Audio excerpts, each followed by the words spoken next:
안녕하세요. 삭개오를 만나신 예수님이십니다. 오늘 본문은 누가복음 19장 1절에서 10절입니다. 1, 2절. 예수께서 여리고에 들어가 거리를 지나가고 계셨는데 여리고에는 삭개오라는 사람이 있었습니다. 그는 세리장이고 부자였습니다. 잃어버린 자를 찾아오신 예수님의 사역의 목적을 구체적으로 보여주는 사건입니다. 그의 이름 자카이는 순결한 자, 무죄한 자 이런 뜻입니다. 따라서 삭개오는 이름에 걸맞게 살지 못하는 자신의 삶에 갈등을 느끼고 있었을 것입니다. 여리고의 온화한 기후는 왕족들의 휴양지로 적합해서 그들은 수영장과 정원과 목욕탕, 경마장과 극장을 갖춘 거대한 궁전을 지었습니다. 이 도시는 이스라엘 북부의 주요 해안 도시들과 남쪽의 이집트로 이어지는 고대 세계에서 가장 통행량이 많은 통상로 위에 자리 잡고 있었습니다. 당시 여리고는 세금을 거두기 위해 로마로부터 파견된 관리들이 늘 머물러 있었습니다. 세관원들은 요단강 동편 지역에서 유대 땅으로 들어오는 물품에 대해 통관세를 받았습니다. 삭개오를 그냥 부자라고 말하는 것으로는 표현이 약합니다. 그는 상상을 초월한 부자였습니다. 그는 분명 왕족들과 식사도 하고 로마의 고위 관리들과 정기적으로 협의도 하면서 극소수만이 경험할 수 있는 생활을 즐겼을 것입니다. 부자였습니다는 이 사람도 부자였다는 뜻으로 앞에 나왔던 또 다른 부자 관원과 연관시키고 있습니다. 3절. 삭개오는 예수께서 어떤 분인지 보려고 했으나 많은 사람들 때문에 볼 수가 없었습니다. 그는 키가 작았기 때문입니다. 보려고 했다. 이 말은 보기 위해 계속해서 찾고 있었다 이런 뜻입니다. 세리장이라는 직업을 가진 자로서 동족 유대인들과 하나님 앞에서 자신의 민족적, 종교적 정체성에 적지 않은 번민이 있었을 것입니다. 그래서 세리와 죄인의 친구로 소문난 예수님을 보고 싶은 마음의 소원이 있었을 것입니다. 예수께서 삭개오에게 특별히 관심을 보이신 것도 그의 내면에 있는 이와 같은 열망과 갈급함을 간파하셨기 때문입니다. 5절. 예수께서 그곳에 이르셨을 때 위를 올려다보며 삭개오에게 말씀하셨습니다. 삭개오야, 어서 내려오너라. 내가 오늘 내 집에서 묵어야겠다.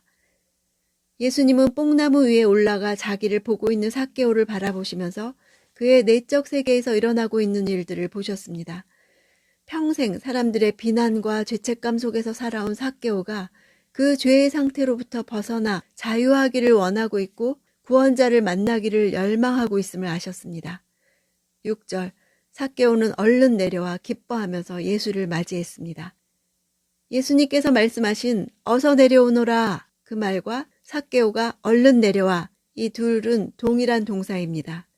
동일한 단어의 반복을 통해서 삭개오가 예수님의 말씀에 온전히 그리고 즉시 순종하고 있다는 사실을 강조합니다. 7절.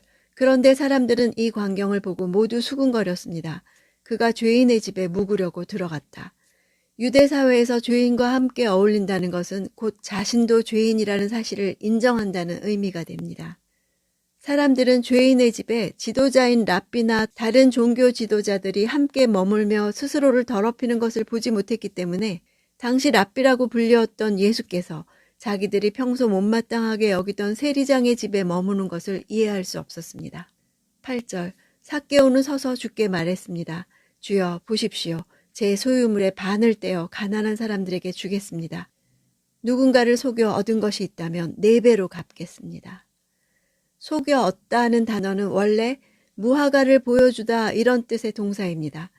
당시 그리스 아테네에는 불법적으로 무화과를 밀수출하는 자들을 찾아내어서 밀고 하는 일을 업으로 삼는 자들이 있었습니다. 이들은 적발된 자들에게 고발하지 않겠다는 조건으로 돈을 강탈하는 일도 있었습니다. 이런 사실로 인해 약점을 이용해 불법으로 돈을 강탈하다는 뜻이 되었습니다. 삭개오가 세리장이라는 직위를 이용해 탈법과 밀수출을 자행하는 자들을 당국에 고소한다고 협박해서 돈을 강탈해왔거나 자신의 권세를 이용해서 다른 사람의 것을 억지로 빼앗은 일이 있었음을 보여줍니다. 율법에 의하면 부당하게 남의 것을 취했을 때는 5분의 1만을 더해 배상하면 되는데도 삭개오는 양을 훔쳐 잡거나 팔았을 경우 배상하는 율법을 적용해서 4배로 갚겠다고 했습니다. 이 같은 태도는 예수님과 사람들 앞에 자신이 도둑이라고 고백하고 용서받기를 원하는 그의 마음을 잘 대변해주고 있습니다. 9절 10절 예수께서 삭개오에게 말씀하셨습니다. 오늘 구원이 이 집에 이르렀다. 이 사람도 아브라함의 자손이다. 인자는 잃어버린 사람을 찾아 구원하러 왔다. 당시 유대인들은 자신들만이 구원받을 수 있는 하나님의 택한 백성으로 혈통적으로 아브라함의 자손임을 매우 과시해 왔습니다. 삭개오는 자기 민족으로부터 유대인 취급을 받지 못했으나 예수님은 유대인의 생각처럼 혈통에 따른 아브라함의 자손을 말씀하신 것이 아니라 삭개오야말로 아브라함의 영적 자손이라고 선언하심으로 그가 참된 믿음을 소유한 자임을 드러내셨습니다. 앞에서 부자가 구원받을 수 있는가? 라는 질문이 나왔는데 삭개오의 이야기는 그 답이 됩니다. 부자도 구원 얻을 수 있다는 답입니다. 낙타가 바늘길을 통과한 것보다 더 어려운 구원을 얻은 것입니다. 사람이 할 수 없는 것을 하나님이 하셨고 그를 하나님 나라로 데려오신 것을 보여줍니다. 하나님이 그렇게 하실 때 그가 부자 관원과 달랐던 것은 그분에게 순종하는 데 방해가 되는 것을 포기했다는 것입니다. 그는 예수님을 만나자 자신의 악한 삶을 청산해야 한다는 것을 깨달았습니다.